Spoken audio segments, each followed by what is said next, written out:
Përshëndetje të gjithëve, shumë kënaqësi që t'jemi sot me arsimtarët e Lushnjës.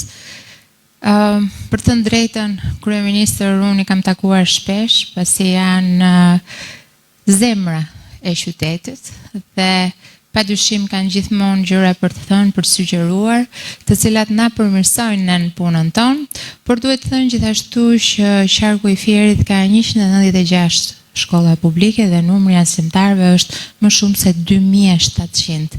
Vetëm gjatë vitit 2024 janë punësuar rreth 478 arsimtar përmes portalit me vendimin provizor dhe me të vërtet unë do të thoja që Lushnja, ku janë 780 arsimtar të punësuar, është një nga qytetet, nga bashkitë më aktive dhe më arsimdashës. Nga ana tjetër, sigurisht, ashtu siç thash, unë detyrën time politike e bazoj gjithmonë në komunikimin me grupet ndryshme interesi, për grupi arsimtarëve, për duhet thënë dhe duhet përgëzuar që me të vërtet ka gjithmonë ide, ka gjithmonë sugjerime dhe shqetësimet kryesore këtu të prindërve sigurisht kalojnë në dorë të parë nga arsimtarët. Unë zot desha të zjatesha, pasi jam e sigurt që ju keni dëshirë të diskutoni me kryeministrin, ashtu siç keni bërë me mua. Ndaj, po ju kaloj fjalën juve më një herë, edhe më pas unë di që do ketë një bashkëbisedim.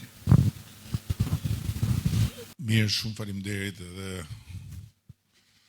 për pranin në një ditë ku pasi keni kryer punën tuaj fistike dhe keni kaluar të gjitha orët e paraditës me fëmijë dhe me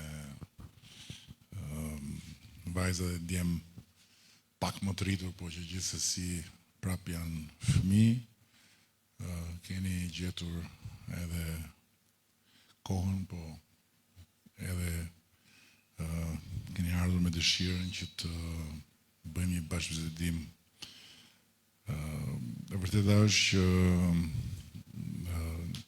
përpara jo shumë kohësh unë isha në një bashkëbisedim me mësuesit dhe me mësueset në të gjithë Shqipërinë, Ministria e Arsimit vajti thuaj se kudo dhe pastaj unë shoqërova në disa raste. Ishte momenti kur u bë diskutimi i gjerë, këshillimi i gjerë me mësuesit dhe me prindrit për çështjen e TikTokut. Dhe ky takim nuk është një takim që siç ndodh shpesh të vjen mirë, sepse vigjilja elektorale të krijon mundësinë të shohësh shumë njerëz, takosh shumë njerëz, por është një vazhdimsi e një procesi që mund duket sigurisht të dje. Vetëm pak muaj kanë kaluar, po gjithsesi më duket sigurisht të dje.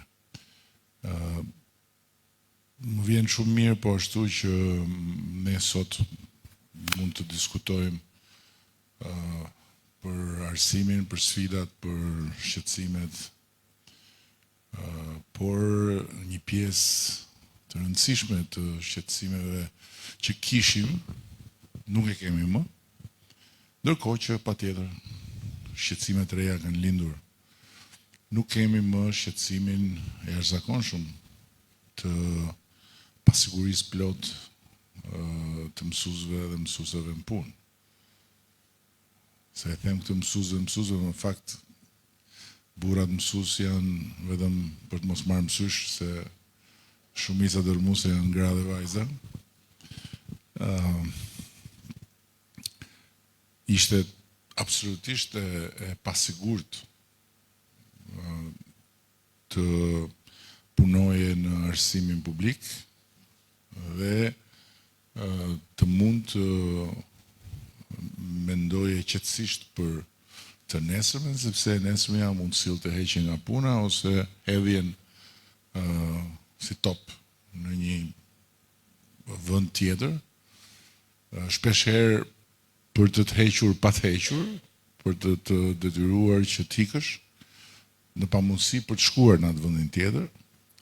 Dhe më e keqja fare ishte që heqjet bëheshin në mënyrë arbitrare, për arsye politike, për arsye interesash, për t'i hapur vendin dikujt tjetër që mund të ishte edhe pa arsime përkatës. Edhe një nga gjërat më të pabesueshme të kohës kur ne filluam të merrem me të gjitha ato gropa që gjetëm ishte prania në sistem e afro 5.000 mësuesve pa arsimin përkatës që paguheshin për t'ju dhënë fëmijëve lëndë për të cilat ishin pa shkollë. Tjetra ishte trysnia e madhe për t'u angazhuar në mitingje, e për t'u angazhuar në votime, e për deri dhe për të sjellë provën që kishe votuar në një mënyrë caktuar, sepse ashtu donte pushteti i kohës. Gjitha këto nuk janë më. Dhe me kam thënë disa herë këto ditë, para se ditës ishte 7 marsi dhe pash në ato raportet që unë marrë për lajmet që një grup mësuesish për 7 marsin kishin qenë së bashku me palën tjetër. Dhe unë ndjeva shumë mirë, të më drejtën. Unë ndjeva shumë mirë për faktin që as nuk kishin frikë, as nuk i ka thënë kush mos shkoni, as nuk i ka kërkuar llogari kush pse shkuat, as nuk u hyn asnjë gjë në këmbë, sepse është e drejta e çdo kujt që mbas kohës së detyrës publike të ketë jetën e vet, të ketë bindjet e veta, të ketë opinionet e veta. Po kjo ishte e pamendueshme deri jo shumë vite më parë. Nga ana tjetër, më vjen shumë mirë që kemi futur në një ulli komplet tjetër të gjithë rrugën e meritës për mësuesit, që nga rekrutimi, i cili bëhet përmes portalit Mësues për Shqipërinë, që është kthyer në ligj, dhe deri tek pastaj rritja në karrierë e mësuesve me ato shkallët që ju keni sipas punës që bëni, sipas testimeve dhe sipas kohës në detyrë. Patjetër më vjen mirë që kemi zgjidhur një herë mirë problemin e teksteve, po paralelisht kemi ndryshuar krejtësisht kushtet e shkollave. Ka ende shkolla që duhen rindërtuar, por ama shumica dërmuese e shkollave, dhe sidomos ato që janë shkolla në qendrat urbane ku ka dhe frekuentim më të madh, janë si dita me natën me kushtet që ju kishit më parë, që ishin të pa pranueshme për një vend në mes të Europës. Dhe thënë gjitha këto, duke qenë se sot jemi këtu për një bashkëbisedim, unë nuk dua të zgjatem më tutje, mbase edhe keni dëgjuar këto që thash, edhe nuk besoj se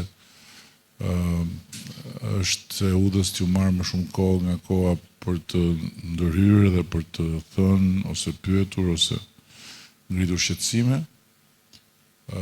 por më vjen shumë mirë që sot ju jeni një kategori shoqërore e mbrojtur, e respektuar dhe e vlerësuar edhe financiarisht shumë herë më mirë se sa më parë. Sot paga mesatare e mësuesve është 930 euro dhe natyrisht që është shumë më shumë se ç'ishte, por duhet të jetë ende më tepër dhe jemi shumë të vetëdijshëm për këtë. Kështu që thënë të gjitha këto, ju falenderoj edhe një herë për prezencën, edhe për interesin, edhe cila do qoftë për jush që dëshiron të marrë fjalën, dhe natyrisht edhe ndonjë burrë që ta marrë fjalën nuk mund ta ndalojmë se nuk duam të diskriminojmë burrat, nuk diskutohet, po sidoqoftë nuk është sekret që gratë i kemi të parat, pastaj vijnë burrat. Kështu e kemi ne si përfaqësues të asaj pale që jemi këtu.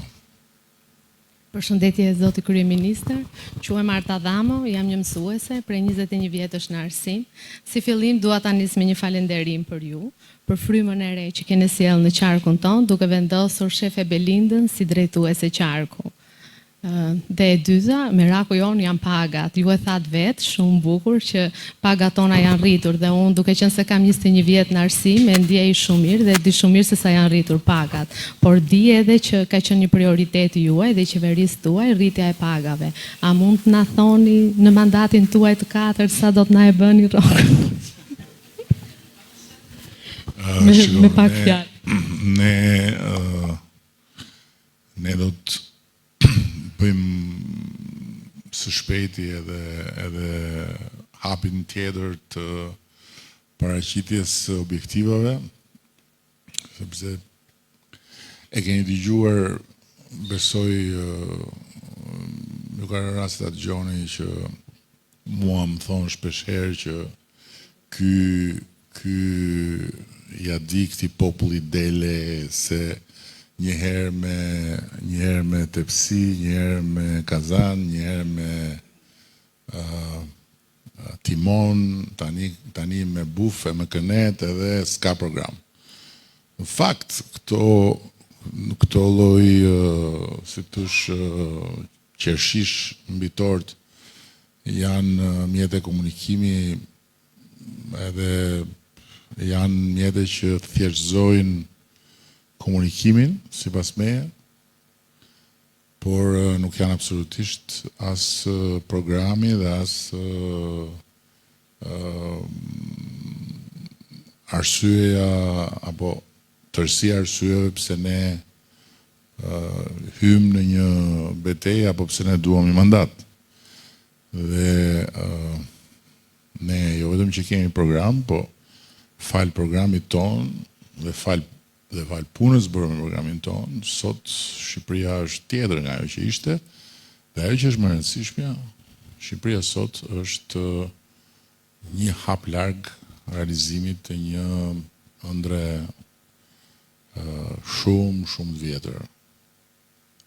Natyrisht nuk ka pasur Bashkim Evropian në kohën e Skënderbeut, nuk ka pasur Bashkim Evropian në kohën e vëllezërve Frashëri dhe të gjithë lindëzve të tjerë, nuk ka pasur Bashkim Evropian në kohën e Ismail Qemalit, por gjithmonë ka pasur një prirje të brendshme shumë të fortë të shqiptarëve për të parë në Perëndim, për të parë, siç thoshte Naimi, aty ku dielli lind ande nga perëndon, edhe për të qenë pjesë e Europës, me të gjithë shka që Europa përfaqëson historikisht, kulturalisht e kështu me radhë. Dhe me kaluara jon rrënjët tona i përkasin atij pellgu të kulturës dhe të civilizimit evropian. Kështu që nëse ne nuk do kishim program, nëse ne nuk do kishim objektiva për të realizuar në të gjithë drejtimet, dhe nëse nuk kishim plan për realizimin e tyre, ne nuk do ishim sot në kushtet që t'i merrim Bashkimit Evropian dakordsinë për të mbyllur negociatat brenda vitit 2027. Ka disa që thonë, më tash 20 vjet do ishit fut në Europë, po se jeni fut në Europë, se jeni ajduta, tani kush të thotë kështu, natyrisht që nuk ka idenë se për çfarë flet, por i duhet mbase thënë edhe i duhet vënë parasysh fakti që fqinjët tanë Maqedonia e Veriut kanë shumë më tepër vites se ne që presin dhe janë mbrapa nesh sot. Serbia ka hapur negociatat kur ne kemi marrë statusin e vendit kandidat në fund vitit 2014 dhe ka 11 vjet me negociatat hapur. Malizi ka hapur negociatat paka shumë në një periudhë kohore, po aq të mos më shumë. Ne i kemi hapur negociatat vjet. Na kanë marrë zvarr për një kohë gjatë me veto të natyrave të ndryshme, politike, por nga një pamje e punës ne kemi bërë gjithmonë punën. Dhe unë gjithmonë i kam thënë edhe atyre, po kam thënë edhe brenda qeverisë, po edhe skuadrës, po edhe kur është ka rënë fjalë për publikun që shikon, ne do bëjmë punën. Ne do bëjmë punën njësoj sikur të kishim hapur negociatat, që kur të japim negociatat të jemi të avancuar, mos fillojmë dhe negociatat nuk janë të fshehta në kuptimin që dihet se çfarë janë. Dhe faktikisht ne kemi marrë harkun më të shkurtër kohor për të mbyllur negociatat. Dhe sot të gjithë në Bashkimin Evropian e thonë me gojën plot, Shqipëria dhe Malizi janë më afër. Dhe Shqipëria e vën tani më edhe përpara Malizi, pavarësisht se ne jemi paralelisht në të njëjtin pozicion dhe ideja është që të hyjmë bashkarisht. Të gjitha këto lidhen me fakte të punës përditshme, lidhen me çfarë bëjmë me ekonominë. Ne Bashkimi Evropian përmes Sigmës na ka klasifikuar vendin e parë në rajon për menaxhimin e financave. Nuk mund të jetë vendi i parë në rajon për menaxhimin e financave publike një vend hajdutësh. Nuk mund të jetë vendi i parë në rajon për prokurimet publike, për integritetin e prokurimeve publike, një vend hajdutësh.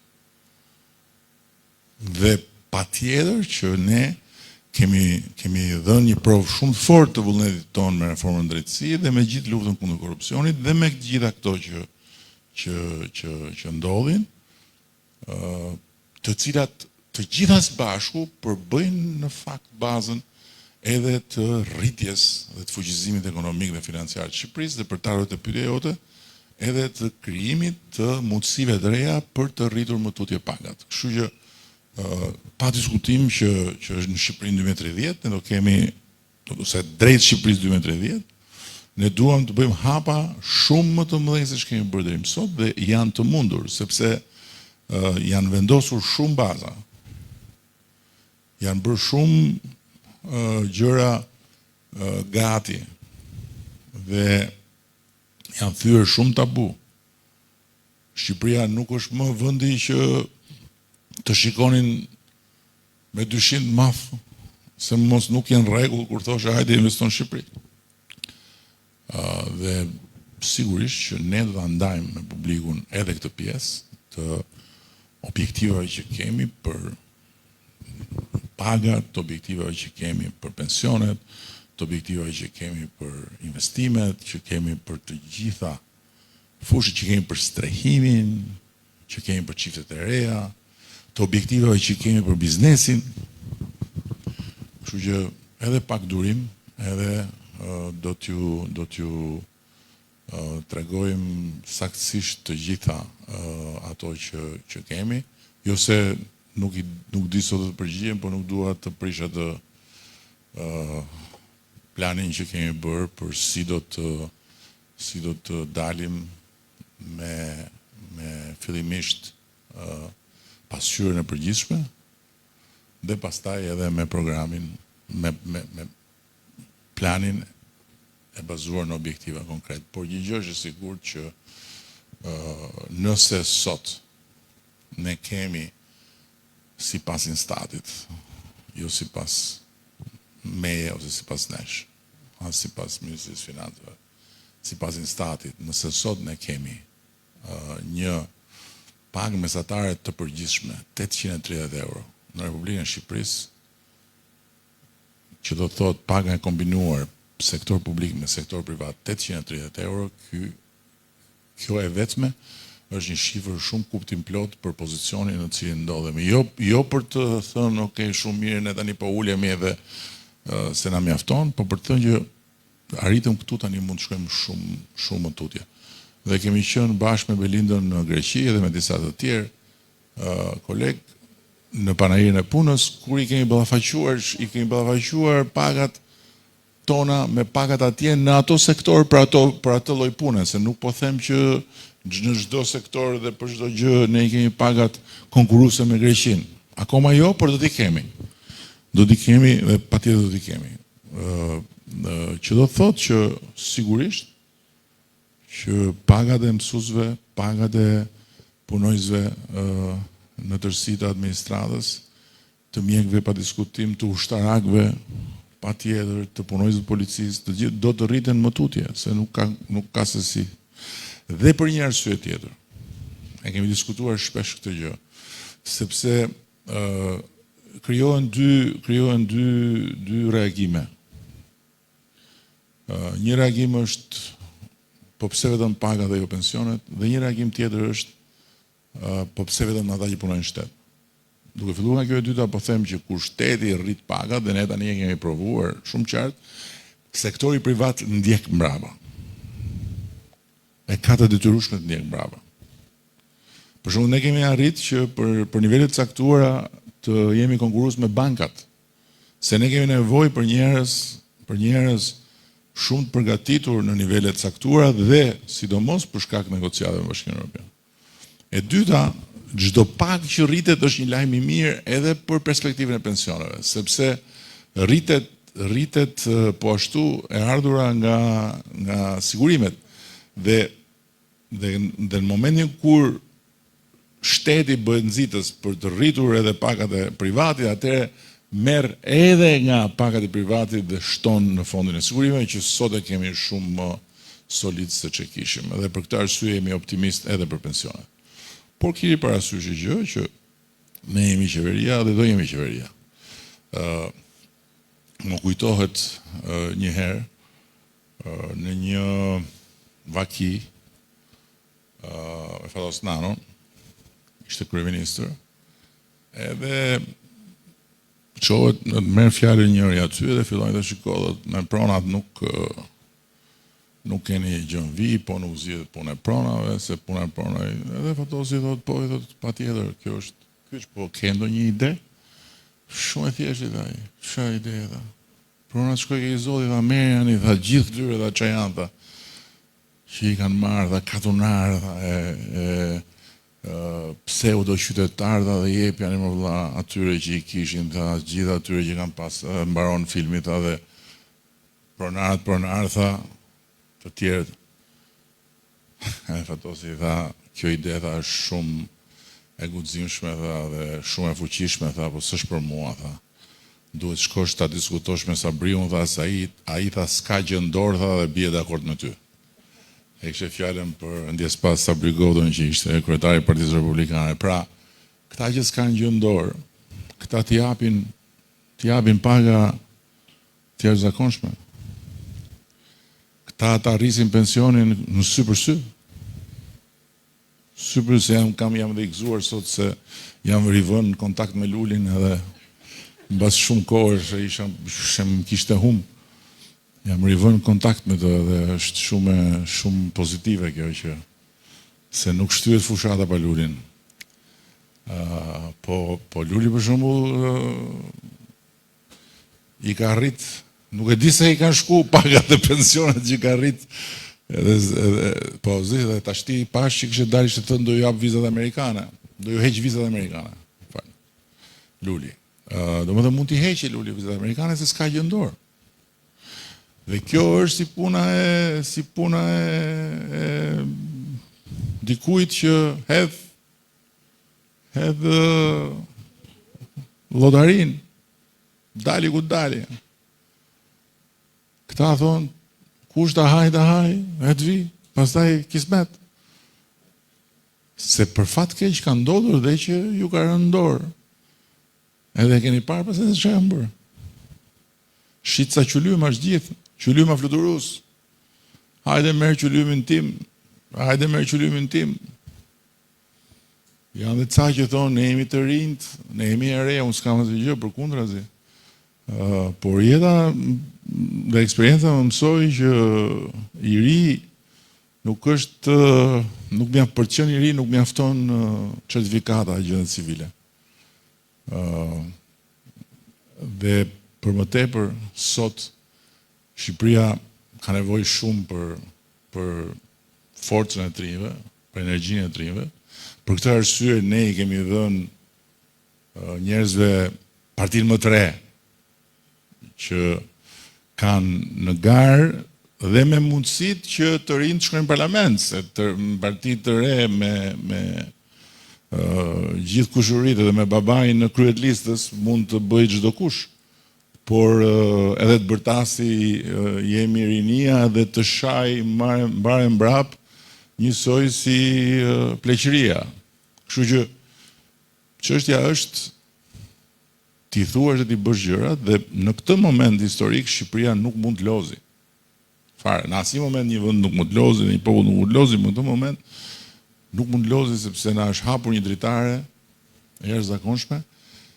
Për herë të parë, qysh ka 91-92, zgjedhjet janë më shumë se sa kush do fitoj, cila parti. Zgjedhjet janë më shumë se si do ndahen vendet në parlamentin e ardhshëm, edhe se sa programet e njërit e tjetrit, dhe se sa çdo gjë që ka të bëjë me zonën, me problematikat e ditës. Sepse për herë të parë që nga 91-92, kur shqiptarët vendosën përfundimisht që të ndahen nga një sistem tjetër dhe të hynë në një sistem të ri dhe të pozicionohen geopolitikisht në një botë tjetër, këto zgjedhje kanë peshë geopolitike, kur shqiptarët do të vendosin që ta çojnë tani deri në fund procesin e negociatave, pa e lëkundur fare me qylyma edhe me magjistar nga këta që vinë vërdall, po duke u fokusuar tek mbyllja e negociatave tek futja në Bashkimin Evropian. Sepse kjo është ekzistenciale për ne. Ne na duhet patjetër Bashkimi Evropian për të garantuar lirinë individuale, për të garantuar që liria individuale nuk është një çështje se kush qeveris, se ata që hiqnin mësuesit nga puna janë sot që kërkojnë prap votën. Pra nuk është se kanë ndodhur të gjëra para 50 vjetësh. Është po i mentalitet. Se po mos ishte po i mentalitet, nuk do përsërisnin të njëjtën gjë pafundësisht duke pretenduar një rezultat tjetër. Barazia para ligjit garantohet atje. Në momentin kur futesh në Bashkimin Evropian, nuk ka dhe aq shumë rëndësi se kush qeveris këtu. Sepse disa gjëra nuk lëvizin dot më. Se e pjesë e një familje tjetër. Bën një krushqi kur nuk lëviz dot. Siç mund të lëvizësh kur je duke dredhur vetëm zinxhirin tënd. Dhe barazia para ligjit është e kërcënuar, ju e shikoni. Sot ka 2 palë në raport me reformën drejtësi, në raport me SPAK-un, raport këta të tjerët që bërtasin dhe që me demek mbrojnë SPAK-un, këta s'kan gjëndorë, këta SPAK-un e shohin si të vetëm mundësi për të luftuar me ne. Ndërkohë që ne SPAK-un e shohim komplet si gjë tjetër, e shohim si mjetin që i ka munguar Shqipërisë që nga 1912. Ama nëse futemi në Bashkimin Evropian, nuk diskutohet më barazia para ligjit.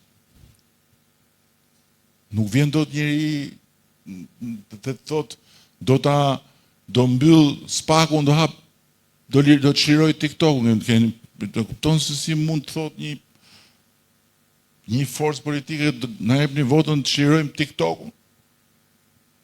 Si mund të rasi një forcë politike kalamajt në protest, ti thot mos shkonin në shkollë, ju hajteni në protest. Këto janë gjëra që janë shenja të mjaftueshme për të kuptuar që këtu nuk është lojë. Nuk është tifozliku.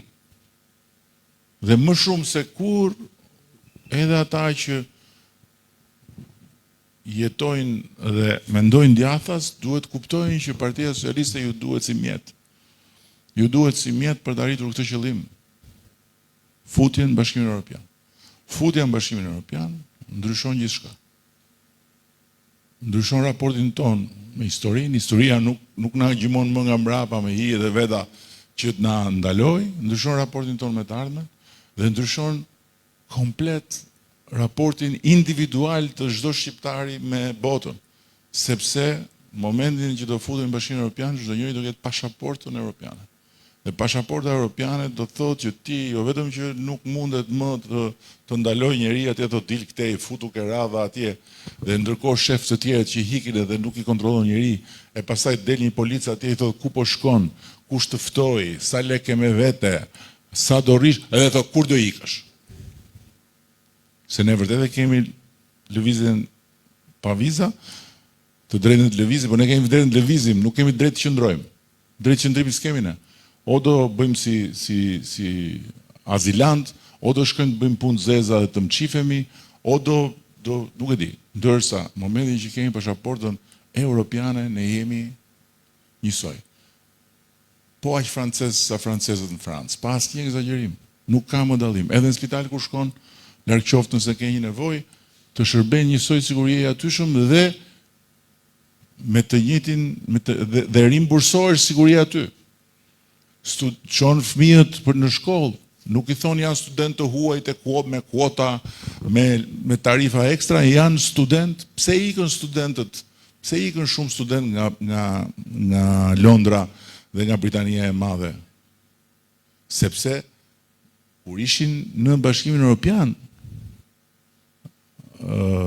britanikët, studentët e huaj nuk ishin të huaj, ishin studentë evropian dhe ishin njësoj. Hikën sepse me njëherë ju shtrenjtua gjithçka. Dhe kjo vlen për ata që duan të shkojnë të punojnë. Do të punosh, shkon, kërkon punë, e gjete, punon, se gjete kthehesh prap, shkon prap. Pra, me futjen në Bashkimin Evropian, Shqipëria bëhet sa gjithë Bashkimi Evropian. Bashkimi Evropian bëhet sa Shqipëria, në kuptimin që siç shkon nga Lushja në Shkodër, shkon nga Shqipëria në Belgjik apo në Gjermani apo ku diun.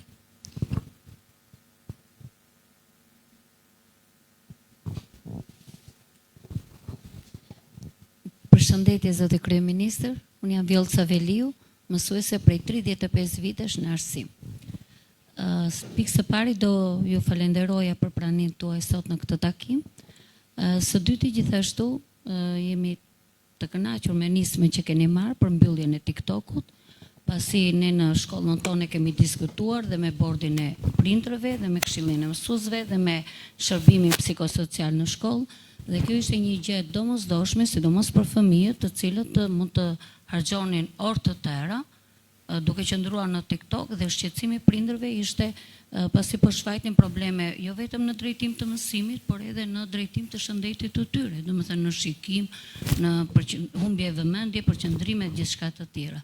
Dhe kjo ishte një gjë shumë pozitive nga ana e nismës së qeverisë. Besoj se do ketë sukses.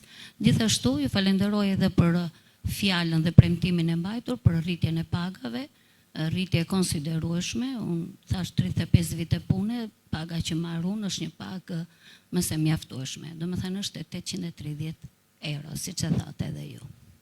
Ju faleminderit. Duhet të them diçka për TikTokun. Ne jemi këtu për të mbrojtur njerëzit tanë. Jemi këtu për të mbrojtur qytetarët e Republikës së Shqipërisë, jemi këtu për të mbrojtur Republikën e Shqipërisë. Dhe natyrisht jemi këtu për të mbrojtur fëmijët nga kërcënimi i madh që vjen nga rrjetet sociale dhe posaçërisht nga TikTok. Por, nga ana tjetër, ne jemi të vetëdijshëm edhe për çka TikToku ka pozitive. Nuk diskutohet. Dhe për këtë arsye, ne nga njëra anë kemi vendosur mbylljen, duke u konsultuar dhe 95%.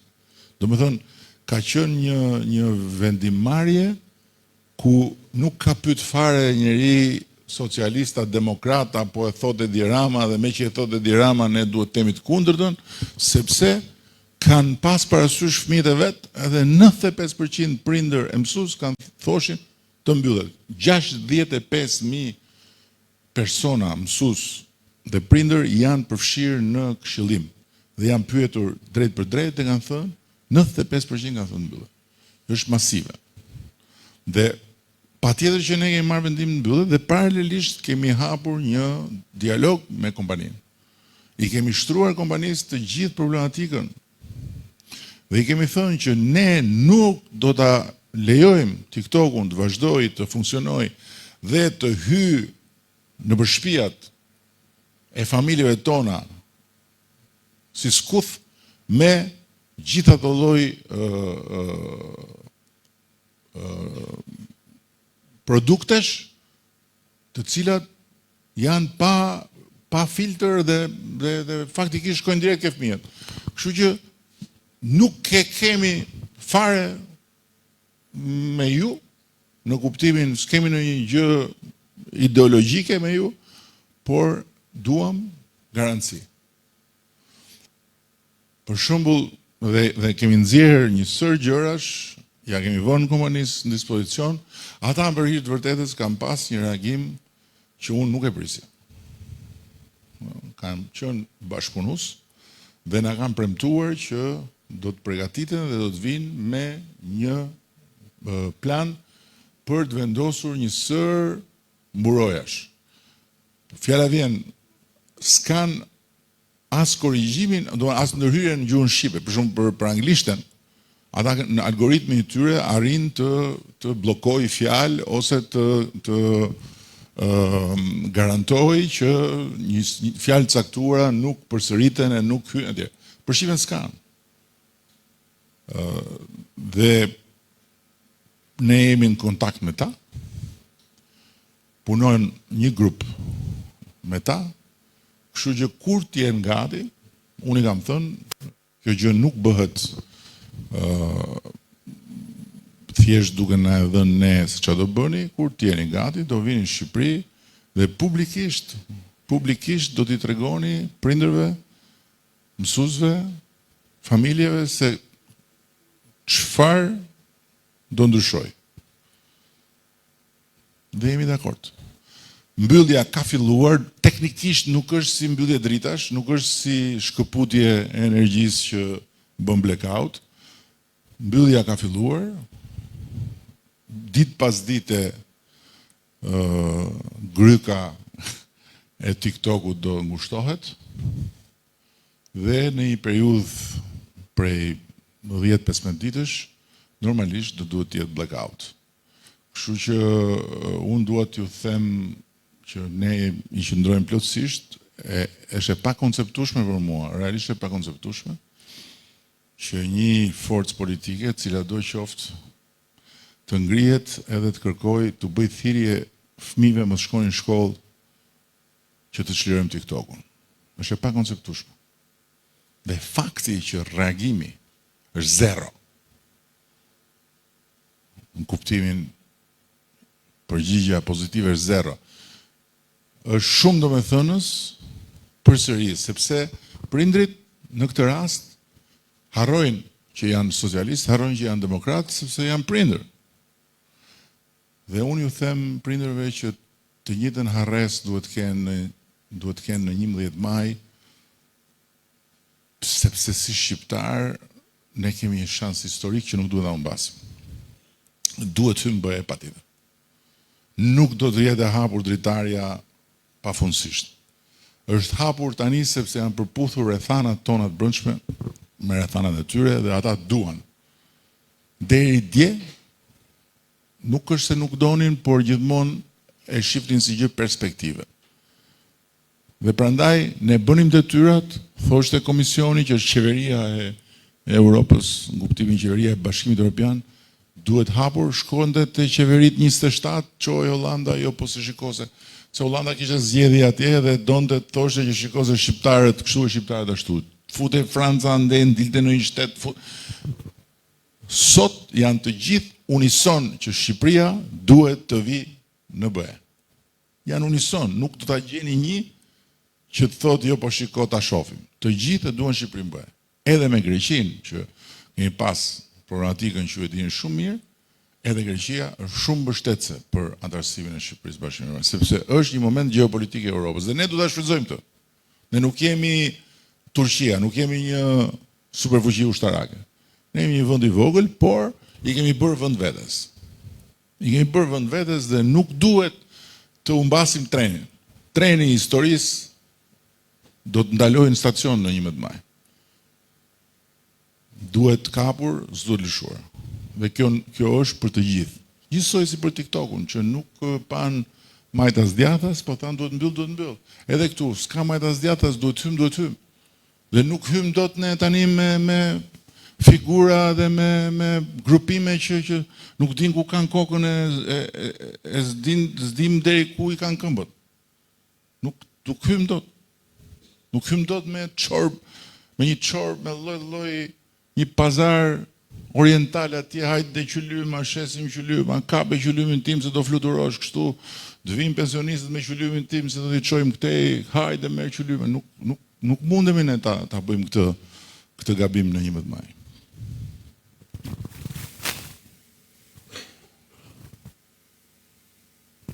Siç e dini, unë flas shkurt dhe përgjigjat i kam të shkurtra. Po u mundova njëkohësisht të mbuloj sa më shumë nga fusha e interesit. Po ti do ta thuash dhe ti se mos flasin vetëm gratë o lumas, po pra, se ngela duke fol vetëm unë edhe gratë. Jam drejtori i shkollës Skënderij Behova, shkollë që është përballë, para disa muajsh na vizitove. Në radhë parë duhet falenderoj në emër të stafit, prindërve dhe nxënësve për rikonsekucionin e asaj shkolle. Me thënë drejtën, kur kanë filluar punën në të shkollë, oborri asaj shkolle ishte me të vërtet kënet. Kur bindje shi ne hynë në shkollë me vendosim tullët dhe hynë në shkollë. Kendi sportiv që është aty, ka qenë ferra dhe lavazho që lanë makina. Të shikojmë tani si është transformuar komplet kendi sportiv, i cili është dhe për pjesën e prindërve mbasdite dhe krijimi i ekipeve sportive në shkolla. Në fjalën tuaj pak më para përmendet shumë arritje që ne kur i shikojmë në duken si gjëra normale, por po të shikojmë me kujdes futen punë të mësuesve, të cilët më përpara ishin sipas dëshirës dhe drejtorit arsimit, dhe tani ka meritokraci. Rritja e pagave mësuesve, shtimi i oficerëve të sigurisë, shtimi i psikologëve për shkolla, krijimi i infrastrukturës për shkolla, janë gjitha arritje që nuk është e lehtë me të drejtën. Por ka edhe gjëra të tjera për të bërë. 10 ka filluar plani kombëtar për zhvillimin profesional të mësuesve, i cili po bën trajnimin e mësuesve në lidhje me tekstet e ndryshuara. Mendoj që tekstet tona janë një lloj si të Bashkimit Evropian, por na duhet me zhvillimin e teknologjisë duhet që edhe shkollat të zhvillojnë pak në anën teknologjike për të përshtatur tekstet me pjesën që ne ti transmetojmë nxënësve, sepse jo tekstet i kemi shumë të mira, por duhet të përshtasim me pjesën e teknologjisë. Dhe e dyta që kisha për të thënë, është bërë një plan me sa di unë, për bullizimin në shkolla për internetin, dhe që është e vërteta, duhet një bashkëpunim më shumë prindër mësues. Unë them gjithmonë që nuk kanë zënë këqij. Janë prindërit e mësuesit ata. Ata janë të vegjël, ne i kemi për detyrë të edukojmë bashkë me prindërit. Pra duhet një bashkëpunim më i madh prindër mësues. Të falenderoj edhe një herë. Të falenderoj sepse më dhe mundësinë të përmend edhe një projekt tjetër që ne kemi përfunduar si projekt, kemi firmosur edhe marrëveshjen për jo vetëm zbatimin, po dhe për financimin me Emiratët e Bashkuara. Është projekti që do të mbuloj paralelisht të gjitha akset rrugore të qyteteve dhe akset kombëtare bashkë me shkollat me vëzhgim 24 orë digital.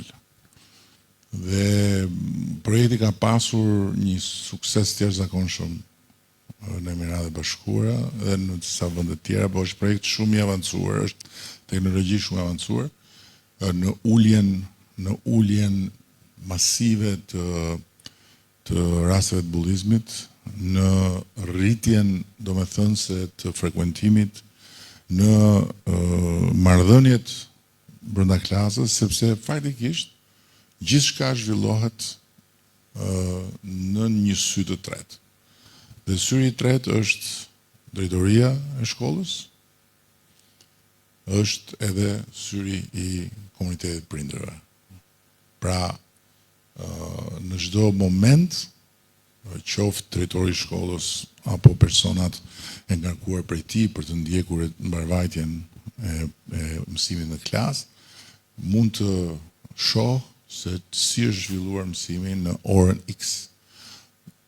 Dhe në çdo rast kur prindrit kanë ankesa për sjelljen e një fëmije tjetër apo të fëmijëve të tjerë apo të mësuesit apo çfarë do qoftë në klasë, menjëherë mund t'i referohesh me video orës së caktuar dhe të shihet qartësisht se ose jo vetëm brenda klasës, por edhe në korridor dhe në oborë e kështu me radhë. Dhe tjetra, ulja e kopjes është e jashtëzakonshme. Domethënë është praktikisht siç e kemi parë në ato dënat që kishin ata nga rezultatet e programit, është praktikisht për të qeshur edhe për të qarë për kopjacët, sepse nuk ka më kopje. Pasi mësuesi nuk ka nevojë më të jetë vigjilent. Nuk ka nevojë të ri, por në rast se mësuesi do të kontrollojë orën, ai mësuesi mund të ketë qenë për shembull ne në demonstrimet që na bënin në tregonin një klasë, ku mësuesi praktikisht orë provimi, mësuesi bënte punën e vet në kompjuterin e vet. Dhe pastaj ora vëzhgohej edhe me një herë identifikohej kush bënte kopje. Dhe mbas disa rastesh të publikuar, të ndara me komunitetin brenda, nuk ka më fenomene të tilla.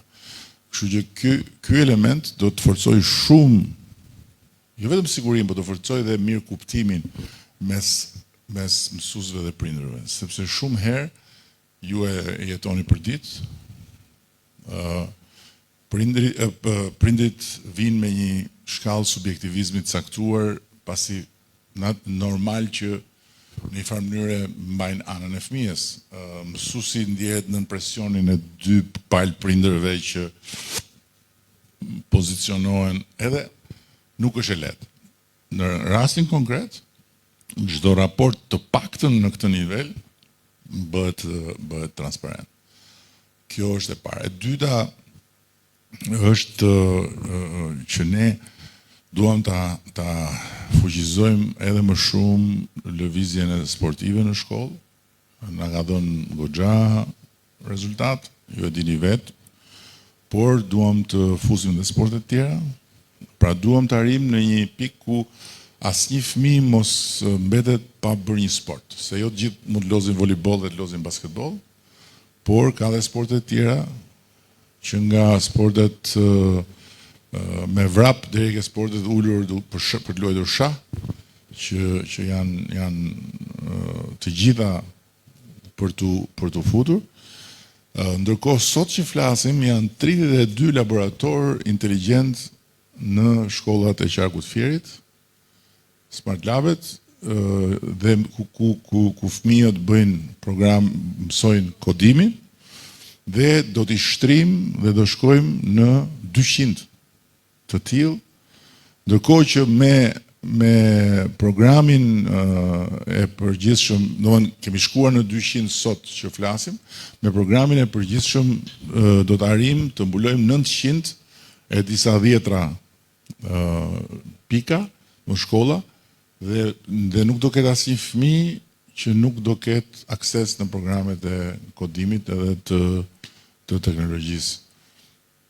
Artet dhe zejet do përpiqemi të zhvillojmë edhe më shumë, dhe do përpiqemi të zhvillojmë edhe më shumë, dhe këtu në fakt vërejtja ime është për drejtorinë arsimore, sepse fermën në shkollë ne në Qarkun e Fierit duhet ta kemi model. Dhe nuk është rasti. Pra ka tek tuk në një po nuk është rasti. Ferma në shkollë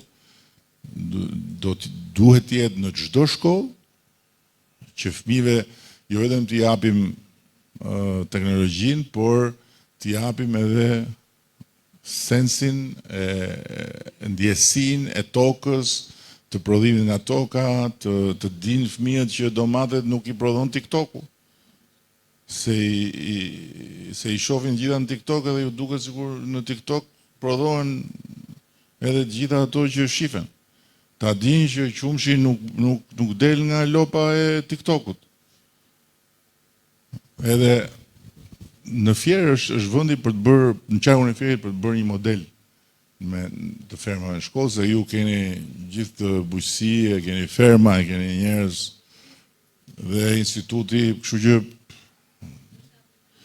jemi, domethënë, unë besoj që edhe me atë testin e fundit që u bë, u di e pat, progresi është goxha i rëndësishëm, patëm një moment negativ me pas Covidit, por tani jemi besoj unë në rrugën e dur, edhe besoj që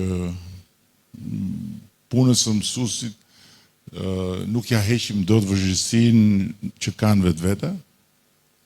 Është një punë jashtëzakonisht e vështirë, është mision, nuk është punë, por spaku mësuesve t'ju heqim vështirësitë ekstra, sepse mësuesit janë nëna, kanë familje, kanë fëmijë, kanë shumë bardhë madhe për të mbajtur, dhe që nga shpërblimi financiar deri tek respekti dhe njohja e vlerës së punës tyre, që është shumë e rëndësishme që ta ndjejnë, janë gjëra që nuk do t'ju mungojnë, siç nuk e kanë munguar, po edhe më mirë besoj.